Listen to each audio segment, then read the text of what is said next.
one. Hey guys, the internet is about to break down because a very, very gorgeous, sensual, sexy guy, along with Candace Owens, will be chatting right here. Hey Candace, how you doing? I'm doing really well. How are you? Good, good. I wanted to first confirm because I'm a bit confused. You're not a white male, correct?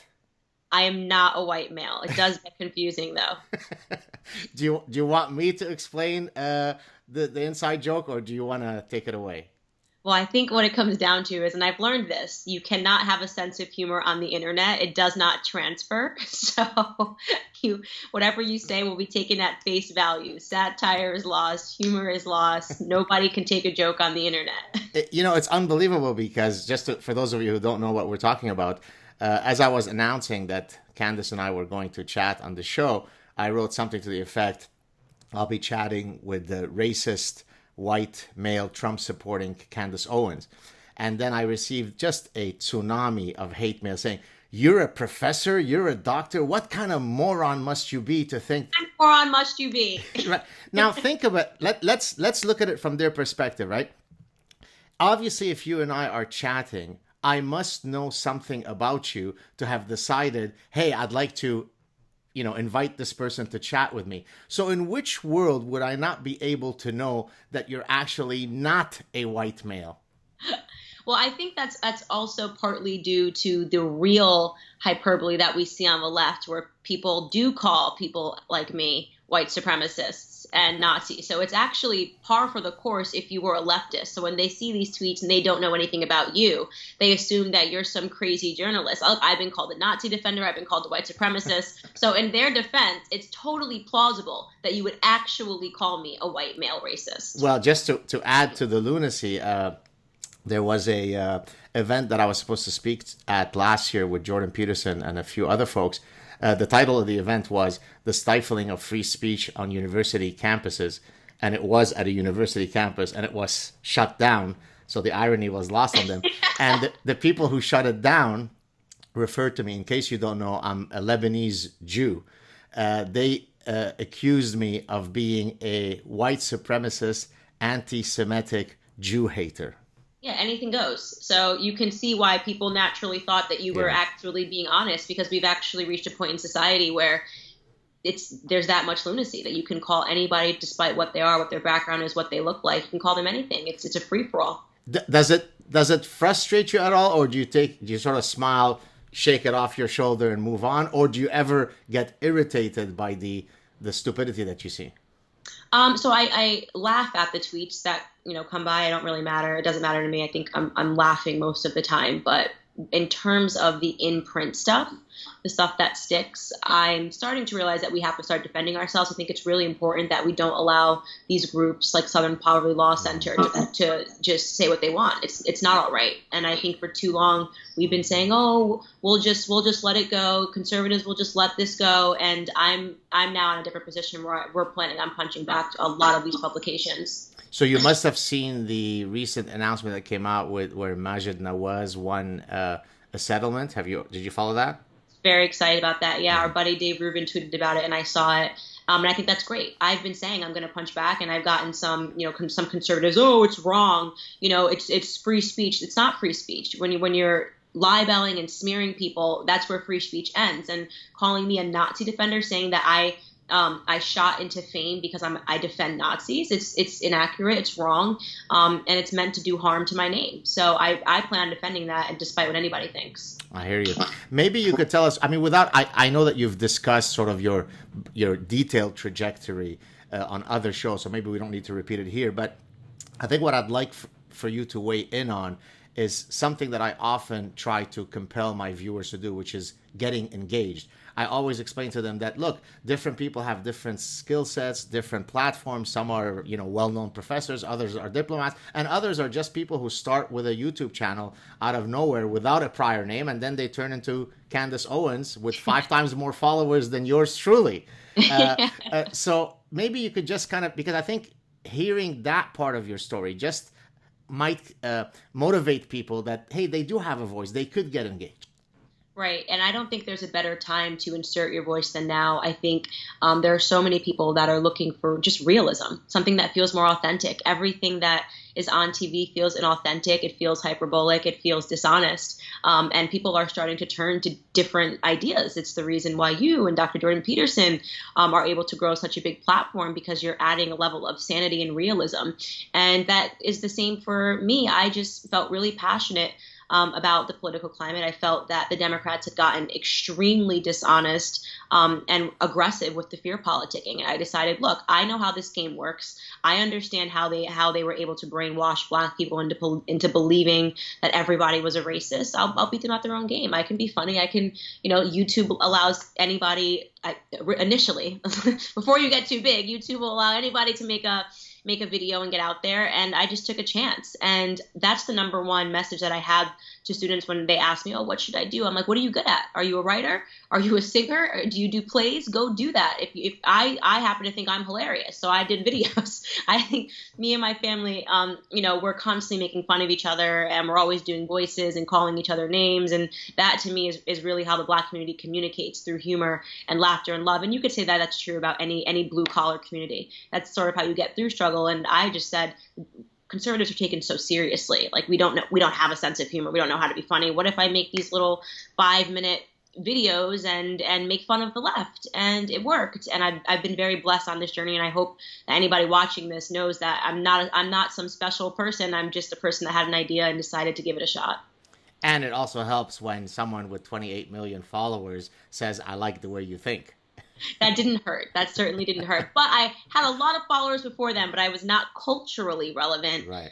And that opened this up in a way that I couldn't have possibly imagined it. And it was, I'm very grateful to him for having done that.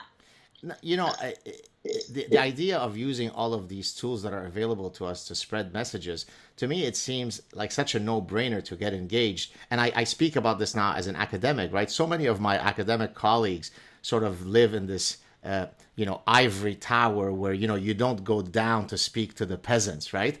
And I think that's such a tragic miscalculation, because I can still do my very serious, rigorous scientific work that's published and peer-reviewed, but ultimately I'm someone who creates and disseminates ideas. And if you give me now a tool whereby I could speak to Candace Owens, and maybe later today there'll be 50,000 people who view it, and it might change quite a few minds, why would I not take advantage of these opportunities? Right. That's exactly right. And I feel the exact same way. And by the way, there's more spirit on the ground. It feels better. You feel more like you're closer to your authentic self when you're speaking to regular people. And there's too much of this idea. And I see traces of this in the conservative community as well, that, there's something about being an academic that's highbrow, that, you shouldn't want to be on YouTube. You shouldn't want to use YouTube as a venue to communicate with people. And I think that those people are going to be worse off in time, because this is the direction that the world is going to. I faced a lot of criticisms, when I first started making videos, because I intended them to be a flash in a pan. I intended them to be colloquial and conversational. I didn't want to be speaking above people's heads and sounding like someone. I wanted to talk to someone like I speak to my brothers and my sisters and my cousins. And I was called stupid. I was told that my platform was only big because I was an attractive girl. And I didn't care. I understood what I was doing, and it was plausible that it was something that hadn't been done before. And so I agree with you wholeheartedly in that assessment that you shouldn't listen to the naysayers. And it's a unique opportunity that we have, and we shouldn't look down upon it. Within your family or extended community, within the Black community, are many people coming around and saying, hey, you know what, you're flipping me to the side, to your side? Or are most people looking at you still with some derision and suspicion? The Democrats should be terrified. I mean, really? Every single day, hundreds and hundreds and hundreds of messages pour in through Turning Point, through my Facebook page, in my Instagram comments. You can see it. You can see Black people debating on my Twitter feed. And that's what's so special to me, is that when I met Charlie Kirk, who you should definitely have on your show, what I said to him was that I wanted to launch an ideological war in the Black community. I didn't want everybody to go, oh, Candace is right and agree. I wanted to see them debate. We weren't even debating. We had become so monolithic in thought that it wasn't even worth having a conversation. So when I see them going for the jugular figuratively in the comment section. I'm like, yes, that is how you start to understand what you think and process. Debate, go back and forth. We were just like brainwashed bots, just, well, I am a Democrat, everybody else is racist. So seeing that unique change, and we're going to harness it in a really big way. I've been working on a project for about the last 4 months, and we're about 2 months out from launching it. And I think it's going to make everybody's heads explode. And that's why we always say, if you hate us now, you better have a lot of stamina, because we're just getting started. Now, I had heard, and you'll probably know these numbers better than I do, that for the Democrats to stand a chance of winning in national elections, they need roughly 90% of the black vote. Does that number sound right? That is accurate. If they win 85% of the black vote, they still lose. Wow. And so you're thinking that there is a cataclysmic shift that's going to bring it well below 90. Absolutely. I see it. I felt it. And I see it on the ground. I see it in my comments. I felt it. I've reached out. I've spoken and met with so many black leaders. And it's just the same sentiment. It's just something's not working. There's only so many times you can sell somebody lies before they start to go, okay, well, you said the exact same thing. Everybody's racist. Everybody's racist. Everybody's racist. Our communities are failing. Our children aren't doing well. It's about just talking to them about their issues and getting them to the new ideas and encouraging them. Hey, what Donald Trump said, what do we have to lose? And the answer is we had absolutely nothing to lose, and we're standing to gain a lot by his presidency. What do you think? I mean, here I'm going to ask you to speculate. I don't think there's a clear answer, but so the people who are able to stand out from the herd mentality. So in the case of the black community, okay, everybody's a Democrat and blah, blah, blah. So yourself, Larry Elder, Thomas Sowell. Legend. Yeah, legend, yes. I'd like to bring him on my show, but the bastard Dave Rubin beat me to it. But he had to go to Stanford. I'm not sure if I'm desperate enough to chat with Tom Sowell to actually fly to California, but he is a legend. He's the first anti-social justice warrior, right? He was fighting these people when most of us were not born or in diapers. I'll get on a boat to go see him. I don't care. I'll go anywhere. I think I probably would do the same. I was just letting my ego speak. But let me ask you this: what do you think is unique in your personhoods? Is it just that you are free thinkers? Is it that you are nonconformists? In other words, what is it that we could bottle in your unique personhoods that gave you the courage, each of you, when there is such a force to keep you conforming, right, within your particular communities, to stand up? Is it just the fact that you are nonconforming? I think it's different for everyone. I would definitely say, we're talking about Dr. Thomas Sowell, he is the height of education, right? I mean, he is so educated. You can't sell him a lie, and that's a major problem that we have in our community. And this is what I was existing under. We go through 18 years of the public school system, and we're taught lies. Right. So if you're not pursuing knowledge on your own, if you're not him, right, and you're going out and you're reading every book and actually studying economics and understanding how things work, it's perfect for you to fall for the facade that's created by the left. And that's where I was. And I think so it's not necessarily a personality thing. It's the adventure of everything. For me, yes, I would say that my entire life I've been a nonconformist. I've had a real issue. I'm very strange. My mom and dad tell me stories, and it's bizarre. What a weird child I was. And I hated the idea that someone was brainwashing me. Like, parents do the crap where they'll say, if you don't clean your room, Santa's not going to come. Right. I was like the 4-year-old who said, well, then tell Santa not to come. You know what I mean? Because I wanted them to give me a reason. Tell me why I should clean my room. I liked the dialogue. I'm happy to do something, but I don't like someone just trying to persuade you with BS. And so I've always been that character all throughout school. My teachers tell me, you were just always that person that you just couldn't just do it the easy way.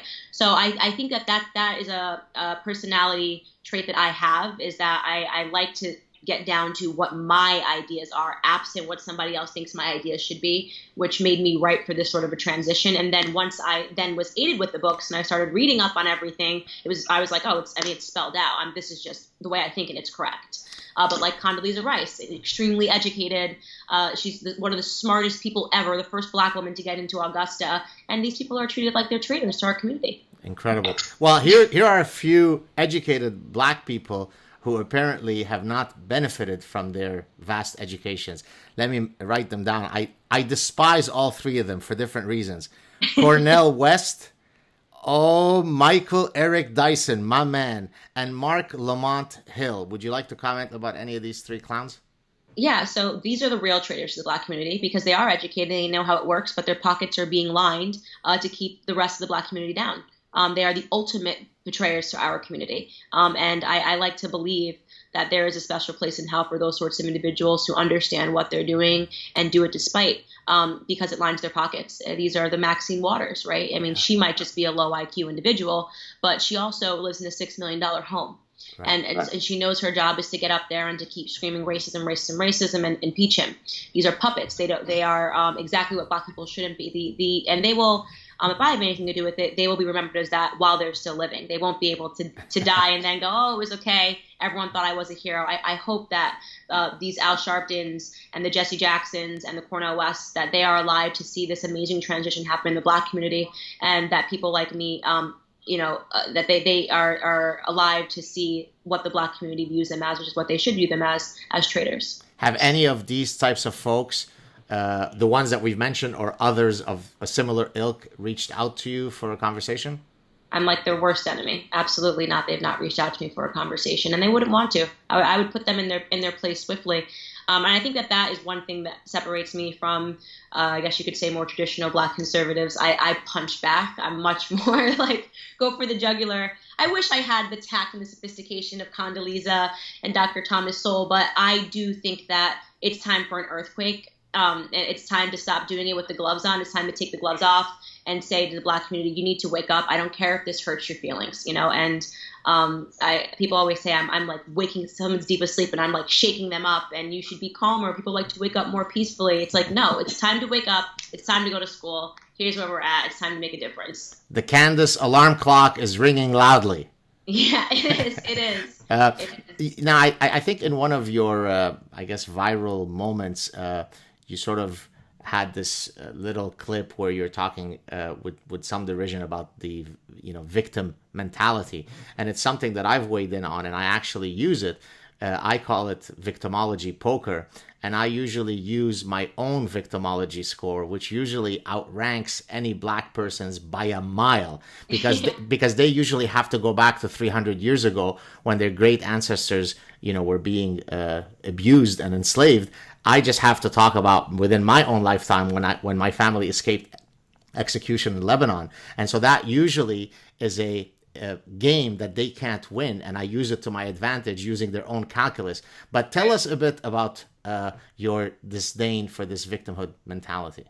Well, so the best way to become victimized by society is to accept that you are a victim. Right. And this is this is the bill of goods or the bill of bads that have been sold to the Black community, that there's some power in recognizing yourself as a victim. It's why I adamantly am opposed to any group, any hashtag that is rooted in victimhood. Black Lives Matter. Right. It's a perfect way to say, because what are victims but emotional? Right. And when you are emotional, you are out of control. It's the worst thing that you can be, is emotional when making a decision. And they know that. The left understands this expertly. So this is why they are obsessed with identity politics and breaking people out and this hierarchy of victimhood, because they say, oh, you're a woman, so you're a victim. And that's how they can control you, because they've just told you you're a victim and you think that there's something powerful in that, when in fact it's the exact opposite. Right. They're going to use your victimhood to enslave you to some ideology. Right. So I am adamantly opposed, and I've been a victim, in my life before, survived a hate crime as it was classified. But why do you put it in quotes? Because I think we were constantly racing to label everything. And what happened to me, some guys called and left me racist voicemails. OK, the youngest person in the car was 14. Are we really going to say this kid was a racist, or was he just an asshole 14-year-old? But by the way, that's called Tuesday morning for me in my childhood in Lebanon. Right, exactly. And people are obsessed with being a victim. And it's like, you can teach people before you try to label them. Why don't you try to teach them and have a conversation? Why don't we try saying sorry? All of this old school stuff that I raised. I've said some pretty terrible things to my sisters and, growing up, and people are trying out mean. They're trying to see how it feels to be mean. So I like to just normalize the discussion. Like, are the words that were used against me racist? Yes, they were racist. Are the individuals at 14-year-old racists? No, they probably made a really stupid mistake, and people should be allowed to do stupid things without having it be a stain on the rest of their lives. There has to be a more normalized phase of like apology and forgiveness, which this society does not know how to process and do. They need me to accept my status as a victim. And I don't feel that way. And it feels better, by the way. Forgiving people feels better. If you haven't tried it, right? When someone does something awful and they say sorry, forgive them. And they learn and they grow from it. You know, if somebody goes on and for the rest of their life, they're like that, okay, then you have a racist. But I take great exception to the idea that a 14-year-old who calls somebody a nigger is a racist for the rest of their lives. I don't believe that. And this society, this outrage culture that we have needs to constantly put people into boxes before people even know who they are. I mean, God forbid everything that I thought when I was 14 or everything that I've ever said, every mean thing that I ever said to a girl was now an assessment of who Candace Owens is as a person. I went through some terrible phases. I was anorexic and miserable from 18 to 21 years old, and I was a mean girl. You know, I was like, because I was suffering internally, I showcased that externally. As Charlie always says to me, hurt people, right? But I was going through a lot of stuff at home. You know, I didn't come from a great family. I came from a broken family and had a bad childhood. So nobody talked to you about that. They just want to put you in a case where you must be a mean girl. Well, what am I going through at home? There's usually more to the story than what meets the eye, and I'm interested in the more to the story when it comes to individuals. Well, the process of forgiveness, and one doesn't need to put a theological spin on it, is truly, you're right, it's a healing process. For example, there are programs in the justice system where, let's say, the mother of a slain young man will go to prison to meet the killer, where he will look at her to explain his actions and to apologize to her. And then she doesn't mean she forgets what happened, but she then sort of grants him forgiveness. And many of them will then say that they truly feel a lot more psychologically whole after having gone through that process. And this is someone who killed their child. So Kanye West's mother. He met with, Right. And it was beautiful, and it brought me to tears when I met with him and he was telling me the story. And the power of forgiveness is something that's just not taught enough. And I am someone that if someone apologizes to me, even when they don't apologize to me, I've had people that have wronged me and I've forgiven it, and it felt so much better than the anger that I was holding on to. Like, you feel lighter. Like, I really think you lose like 3 pounds every time. But right before the summer, I forgive a bunch of people so I can get into my bikini. I need to lose about 25 pounds. So if I can get about 10 people to apologize to me, yeah, boom. Exactly. Yeah, just go around forgiving people, and I still have to work on it. It's hard, especially in the environment that I'm in now.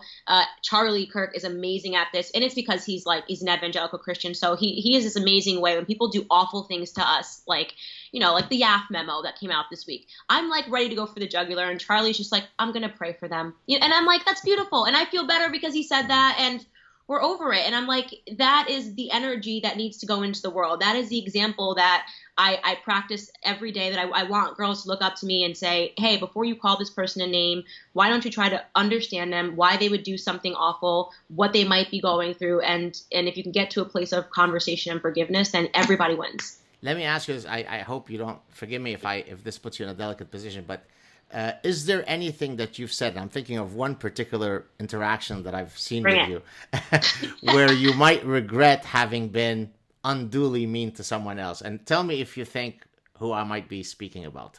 No, you can say it. I'm not. You don't have to mince words. So it was, I think, at the start of your chat with Blair White on Dave Rubin. This is where the guys, I guess, meme came from.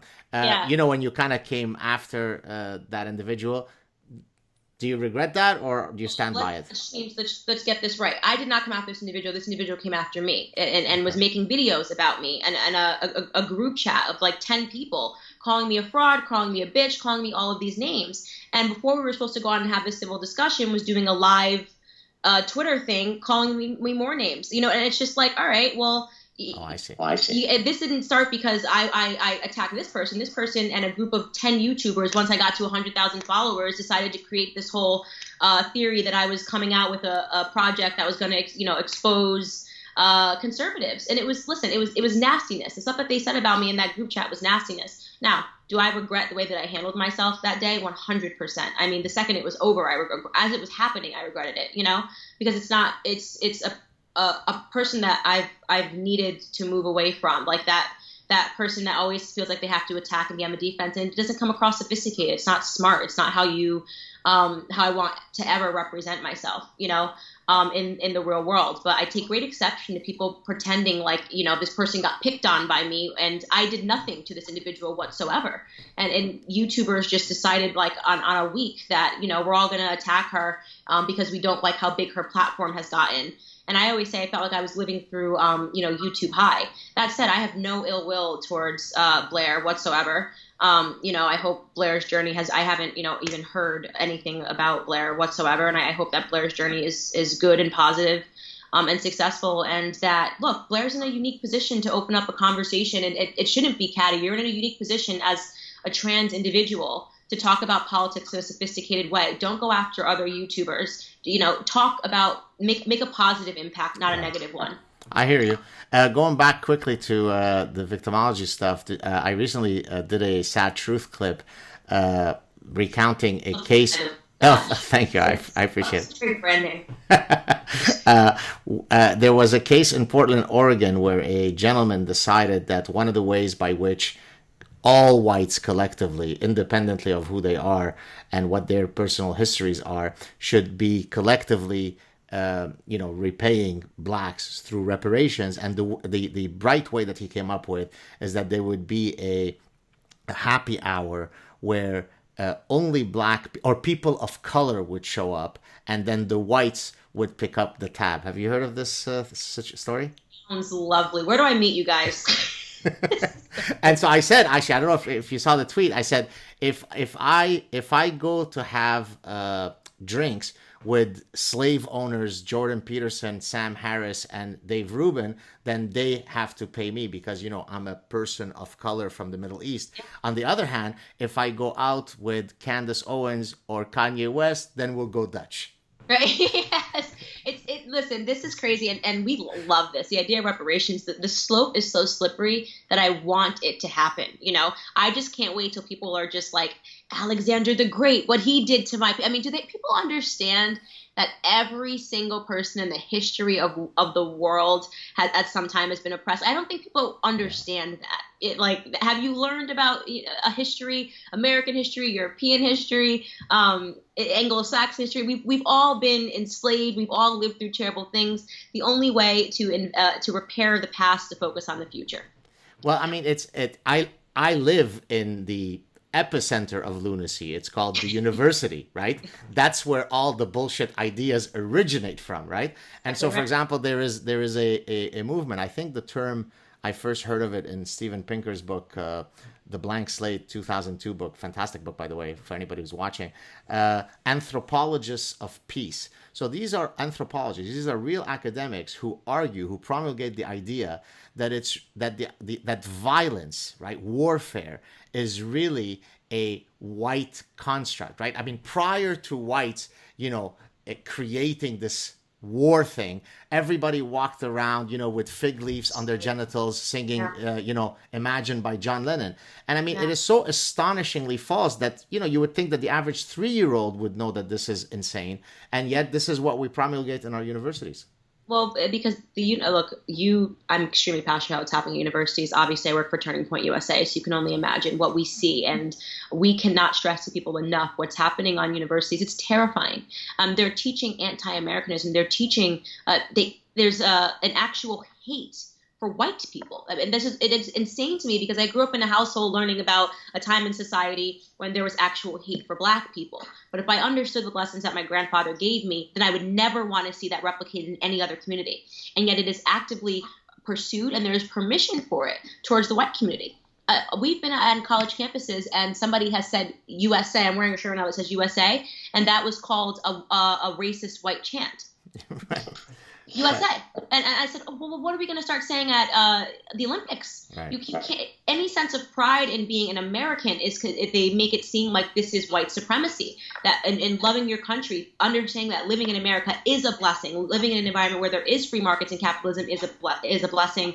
Having a fundamental understanding of economics is white supremacy. Science is white supremacy. Freedom of speech is white supremacy. The U.S. Constitution. I actually did a SAAD TRUTH where I went to Campus Reform, the website, and I just entered white supremacy, and I came up with a list of all of the different concepts that have been linked to white supremacy. everything is white supremacy. Everything's white supremacy. I mean, like everything, I wake up in the morning, everything's, I got a latte this morning. I was like, this is white supremacy. I know that somewhere there's some article that is going to link my latte to white supremacy. And every tier of life is white supremacy now, and it's problematic. And in order to change that discussion, there has to be people like me that speak out against it, right? Because white people can't speak out against it. They can't defend themselves. That's white supremacy, right? The God forbid you defend yourself. That's white supremacy. And normalizing that conversation is something that I'm really passionate about, because I don't remember feeling this way when I grew up. That's what I tell people all the time. I grew up in Stamford, Connecticut, and I had black people, white people in my class, trans people, and I never felt that I was less than the white girl that was sitting next to me. We weren't handed out white privilege packets, right? Maybe I understood, obviously. I was living in a tiny little apartment with my sisters, and when I went to my friend Susan's house, she'd have a big house, and I understood there was an economic difference, but I didn't feel that she was better than me. I was friends with her. Now there's this trust, and there's this sentiment that's growing, but it's not growing because it's coming out of individuals. It's being taught to them. They're learning that there's difference. They're learning that there should be resentment. Their children in first grade are being taught that they're less than. That's what a white privilege package is. You're telling a black person that no matter what they do, just so you understand the person next to you is better. That's a fundamentally racist concept. Right. And I hate it. I despise it. What upsets me, I mean, look, racism or suspicion of the other is regrettably an indelible part of the possible strategies that humans succumb to, right? So whites can be racist to blacks can be racist to whites. What upsets me the most is the more recent trend of expressing your street cred as a progressive when you as a white person self-flagellate in your self-loathing, right? So the way that I show people that I am a virtuous person if I am white is to repeatedly look at myself in the mirror and say how disgusting I am in my whiteness. And it's those people that upset me the most. Because if you did it at the individual level, if you were to be someone who is very self-loathing, then it would be perfectly reasonable to say, hey, you should go see a therapist and maybe talk through these issues. It's not a mentally healthy position to have. But if you talk about it as a collective, I hate my whiteness, then that's progressive. So in one case, you should go see a therapist. In the other case, it's progressive. It's grotesque. Well, and I'll tell you why it's really grotesque. It's because they're not doing it because it's of an act of virtue. They're doing it because it's the most narcissistic thing you can do. They're doing it for attention. They're not doing it because they care about black people. To me, it feels like putting a black person on a leash like a puppy and saying, look at my puppy. I hate white guilt the most, okay? Because you've already accepted that I have to be your victim. The people that are the most disgusting to me are the people that are expecting me as a black woman to be a victim. And when I say no, thank you, they don't know how to process it. They are trying to tell me that I'm misunderstanding my own blackness. And that lets you know that at the core, right, they're doing it because it makes them feel good. Not because they're helping me. Not because they think it's helping black people. They're doing it because it makes them feel good, okay? There's actually self-gratification that comes from that self-flagellation that you're speaking of. And it's sickening. So the white guilt people piss me off the most. I mean, I'm literally like, I have a shirt that says, I'm not your victim, okay? If you have an issue with Trump, don't use me. I'm not your puppy. Don't take me on a leash and say, oh, it's this symptom. Oh, this is my puppy. I rescued him. Why are you telling me you rescued your puppy, right? Like, we rescued him. He wasn't going to make it. They're doing it because they want you to say, oh, my God, what an amazing person you are for rescuing this puppy. I'm not your puppy. I'm not your victim. No, thank you. Have you had a chance, since you mentioned Trump, have you had a chance, I think you've met Trump or his son or both? Well, I was actually with them both last night too. Okay. I'm here. I'm at the Trump right now. Oh, wow. Yes, I just had breakfast with Don Jr. and I had dinner with Don Jr. last night, and Trump spoke last night. I love this man. I just wish people knew how funny he was and how likable. It's bizarre to me. Like, after he spoke last night, we all looked at each other and were just like, how does the media not like him? We're never going to get this person who is this warm, charismatic, hilarious. He's like bringing Evander Holyfield on stage. It's like, Evander, do you know Candace? Do you know Candace? And it was just hilarious. He was recounting the Justin Trudeau story, after they went and met. And it was the most hilarious story I've ever heard. He's like, so I meet with Justin and we're hugging and we're kissing and he loves me. The guy loves me. And he says, and then we leave the summit. He goes, and I get on the plane I've got 27 TVs on the plane. Like the second he gets on the Air Force One, he's like, I open a closet, there's a TV. And here's this guy who's just hugging and kissing me, right? And he says, we're not going to be pushed around by America. And it was the most hilarious story. And he's so likable and warm. And I'm such a fan of him. And his family is amazing. Don Jr. is almost exactly like him. It's interesting that he carries on the Donald Trump's name, because he's exactly like him. And he spoke yesterday, and they're really funny, and they're aware of what's going on. And they're past the part where they're even bothered by all of these headlines. They're just good people that are going to keep fighting for this country. I think it was maybe on the Rubin Report, my last appearance, where we were talking about Trump, and Dave was asking me, my thoughts on, why is there such a, the Trump derangement syndrome? And one of the answers that I provided was that I believe that many highbrow people, and certainly academics, the world that I inhabit, really view Donald Trump as an attack on their most basic sense of aesthetics, right? Barack Obama is tall, he's lean, he's majestic, he speaks with a beautiful voice, he speaks like a Southern Baptist minister. He's one of us. He's part of the ivory tower. The other guy sounds vulgar, brash, overweight, right? So in a very superficial manner, he attacks sort of the aspirational sense of what it is to be in the ivory tower. And that's why I think they have this literal visceral disgust towards him, right? By the way, you're also hitting at the nucleus of what the Never Trump movement was about. So you have these academic conservatives that think that this is what conservatism is, and we're somehow better, and it's the ivory tower effect. And they're tremendously, so it's not just the left. You see it. I've seen it on the right too. They have these academic types for similar reasons. Similar reasons. Okay. This is the most conservative president that we've had during my lifetime. Probably in your lifetime as well. I don't know if he's arguably more conservative than Ronald Reagan was, and you still have Never Trumpers that are harping about the fact that he's tweeting. Who cares? Who cares if he's tweeting? Who cares? Is he getting the job done? Has anything bad happened? No, actually, you could argue only good things have happened. He said he had a big button on his desk, and now North Korea is denuclearizing, right? And you have people that still need to obsess over the aesthetics, like you just hit on. And these people drive me insane, and that's why I drive them insane, because there's 1,000 things that people think that I should be now. Like, and I watch it happen. It's like I left the left because I didn't conform to what they wanted, but there's also this Puritan breed of conservatism where people think, oh, well, now that you're on Fox News, you can't do this or say this. You can't go from hanging out with Donald Trump to Fox News to hang out with Kanye West. Yes, I can. Right. Oh, Candace, now that you're on Fox News, you have to say that you totally disregard Paul Joseph Watson because he's the editor-at-large at InfoWars. I love Paul Joseph Watson. He's been tremendously kind to me. I love your irreverence. Never change. Right. So, and these people want to put me in a box. Now, would you like to say something against, InfoWars? Now, would you like to say something against Trump? Now, would you like to say something against Kanye? No. I'm a person that I like individuality. If you treat me well, I'll treat you well. I've always been like that. There's no person that can say I was really nice to Candace and she was awful to me. I respond, but with kindness, with more kindness to that person. So I refuse to be put into a box, and that makes people very uncomfortable. The amount of text messages that Charlie gets, like, control your girl. And he's like, the idea they think that I can control you and your ideas. Oh, Candace, now that you're a conservative, you have to be very careful when you talk about the Me Too movement that exploded last week. Right. I don't support the movement. Of course, I support sexual assault victims and people that are raped. But as we spoke about earlier, movements that are rooted in victimhood will always be hijacked and weaponized by the left. So true. Tell us very briefly about the Turning Point Project for those who might not know what it's all about. We're trying to save people like you and Dr. Jordan Peterson. That's what it's about. Okay, so there's no way to describe this, but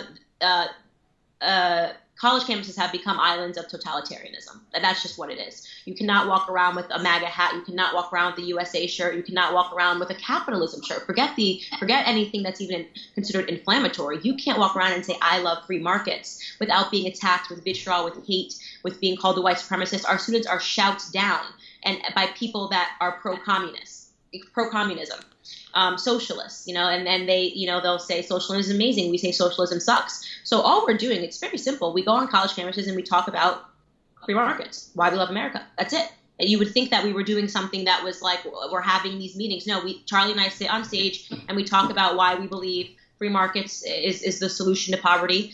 Capitalism is the better alternative to its socialism, clearly. But of course, that's only because true socialism hasn't been tried yet. If only true socialism were tried, then if only, forget the fact that it's killed 100 million people in the last 100 years, but there's one piece we're missing here that would perfect the craft of socialism. That's just like, sorry to interrupt you, that's just like true Islam has never been tried. If we truly lived under the liberating forces of an Islamic society, we'd all be happier. I'm so glad you get it. It's just, there's just the one little ingredient that I get it. It's that extra spice, the one tap of salt, and then it's perfect.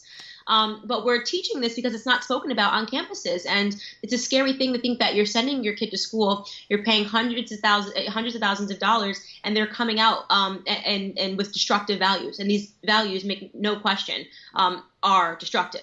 Okay, it has never worked anywhere else in the history of the world. It's not going to work in America, despite the extra ingredient of salt that you guys are being taught. And we're just trying to inject that, that conversation. So we have 1,300 chapters all across in all 50 states, which is amazing. Wow. We have these gatherings. We'll have like a young woman leadership summit where we can just sort of target the ideas, talk about things that maybe guys in the room wouldn't want to hear. And we're actually talking about doing our first pro-guy summit.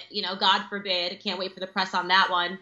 But teaching men to be men. Men are not even allowed to be men. They're being taught feminism one-on-one, not Western civilization on college campuses. You're taking classes on 37,000 different genders. Toxic masculinity, I'm smelling. Yeah, it's going to be called toxic masculinity. I always say I'm a lover of toxic masculinity. I think that's just manhood. I was going to say, what toxic masculinity is? It's called women's sexual fantasies. Right.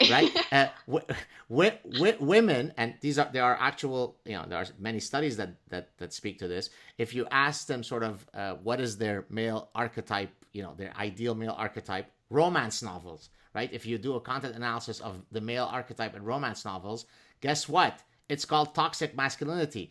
He's bold. He's a risk taker. He wrestles alligators on his six-pack, and so on and so forth. So the idea that we have to pathologize half of humanity known as men, it's insane. It's insane. I'm a lover of men. I'm a supporter of men. I when I see guys walking around with this "I'm a feminist" too shirt, it makes me want to cry. The men are being turned into women, and I'm not a lesbian, so I'm not attracted to this new breed of men that's showing up, where they have more emotions and feelings. And the way that I grew up, my grandfather, he was tough. He was my dad never cried in the household. You swallow your emotion until it burns in your chest. Right? You're not allowed to say that anymore. No matter what you're going through, you go be a man.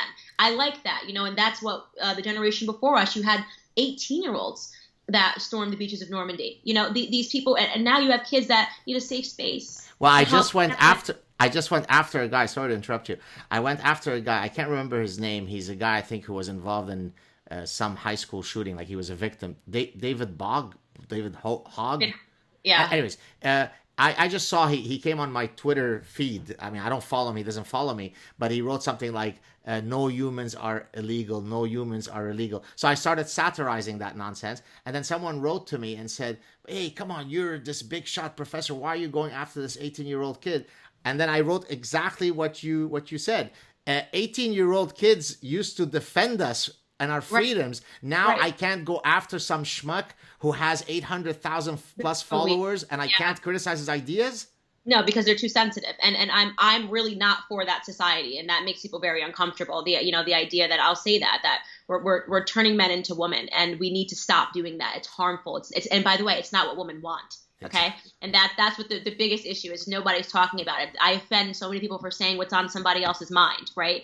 Women are not interested in dating other women, and I'm finding that the alphas, they're turning women into men and men into women, and it's just wrong. It's off balance, and people have to start speaking up for it. So look, I love men. I'm a lover of toxic masculinity.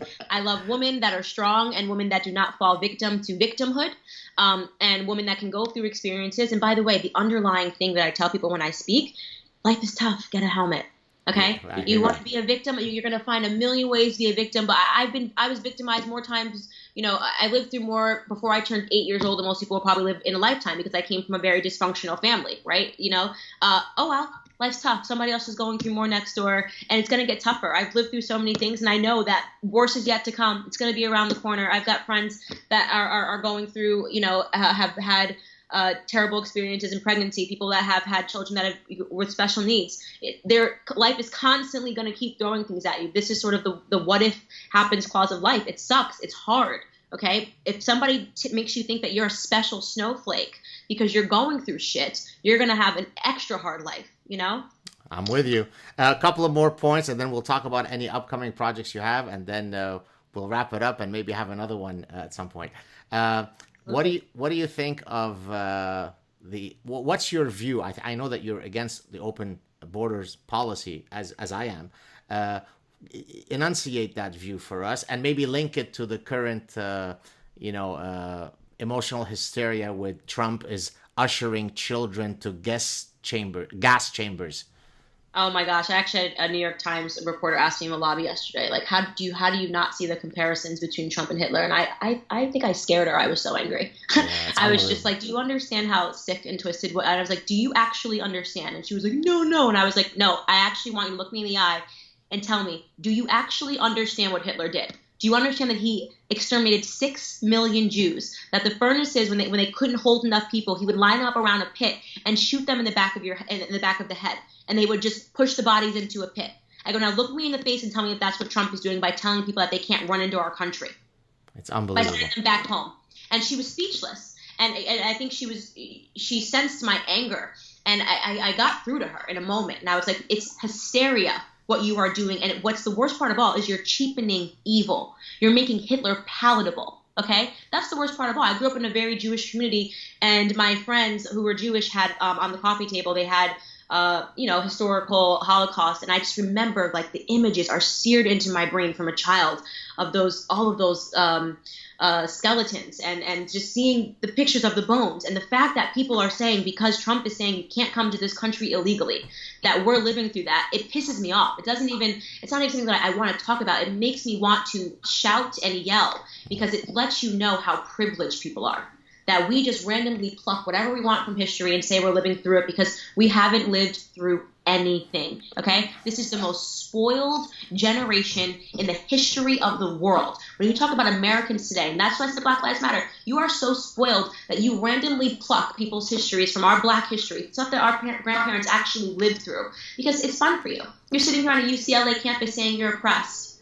You're a brat. Well, I mean, again, to point to my personal history, right? We escaped Lebanon under imminent threat of execution. My parents returned to Lebanon, and then they were kidnapped by Fatah, the Palestinian terrorist group, and some really nasty things happened to them, but eventually they were freed.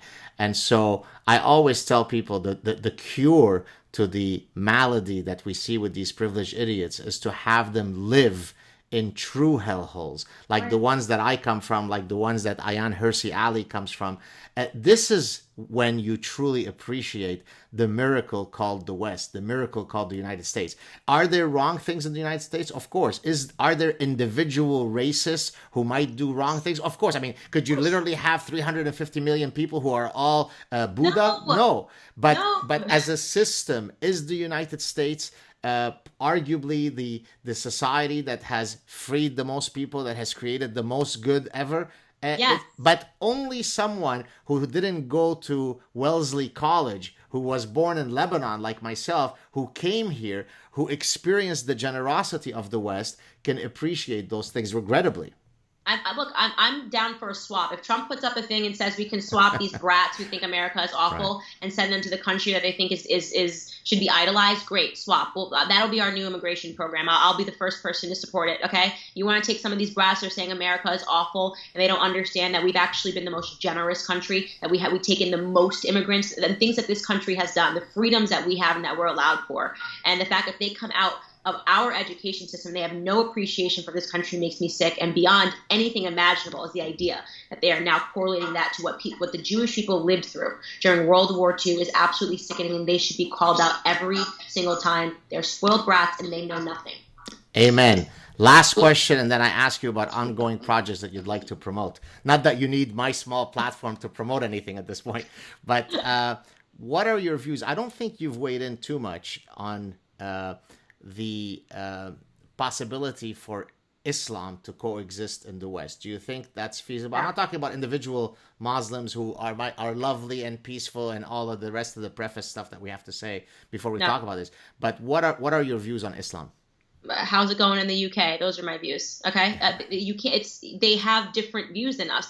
Their views are that Western civilization is corrupted and awful, and it doesn't follow their code of ethics. It doesn't work. You cannot say that you can coexist peacefully. What's happening in the UK is the greatest example. What's happening in Europe, there's a European crisis going on right now, okay? They have different ideas of what freedom is. Their idea of freedom is not freedom whatsoever. And you brought up Ayaan Hirsi, and I've followed her closely, and what she says is so important. She is someone that has defected from it and is telling you exactly what goes on. It's amazing to me that people think that somehow if you bring people that actually hate Western civilization to Western civilization, what they're just going to warm up to it and say, we'll coexist peacefully, even though everything you do sickens us. Well, they will coexist peacefully until the demographic changes are enough that they know. Until. Now, again, this doesn't speak, and I hate to always have to preface this, but you always have to offer these nuanced things. Otherwise, someone's going to accuse you of being a Nazi. Individual people follow a normal distribution. There are really nice Jews. There are really shitty Jews. There are wonderful Muslims. There are really nasty Muslims. Right. But are the central doctrines of Islam compatible with our most foundational Western values? You couldn't have a clearer answer, and it is no. Now, many Muslims might decide to ignore the endless stuff that's useless in their holy books. But when the demographic changes allow you to then implement further intrusions on the rest of us, it's going to happen, and there is 1,400 years of history that suggests this. Good luck, Europe. I don't see how Europe's going to get it back. I genuinely feel that they're done. People have asked me this question all the time, and I've looked at it and I've said, no, I think they're done. I don't see how they can get it back. I view America as the last stand for Western civilization. It's why it was so important for us to show a sign of support in Israel. They are our only allies in the Middle East, and the fact that it took us this long to take a strong stand for them is ridiculous, right? So I lived with a Muslim girl, so this is not at all an attack against peaceful Muslims. It's just a basic understanding that Islam and Western civilization are never going to be friends because they're fundamentally different ideas. Exactly right. Tell us about any projects you're cooking up in the next 3 to 12 months that we should know about. I'm launching a really big project that I can't slip what it's called yet, but we'll be announcing it in about 8 weeks. It's a Black focused project. It's inspiring all these amazing. I've been following so many Black YouTubers and Black people on Twitter that are just starting to get it. And it's the idea of just freedom, that we don't have to be anything because of the melanin in our skin. And I think that's the biggest project I'm working on. I'm working on a book that'll coincide with that. We're doing our high school summit, which is really exciting to see that high schoolers are starting to get engaged in politics. Don Trump Jr. will be speaking. Kyle Khashoggi, Parkland shooting survivor, will be speaking. Jesse Waters will be speaking. And if you're in high school and you're watching this, you should sign up for it. Even if you disagree with us, we love people that disagree with us and just hear different ideas and I guess take the stigma out of what it means to be a conservative. We're actually really fun and we're really nice. And we're really cool. That's what I want everybody to know. That's the big takeaway. Very nice. Excited to see how these projects unfold. Stay on the line. Such a pleasure having you on. Look forward to our next chat. Thank you. Cheers.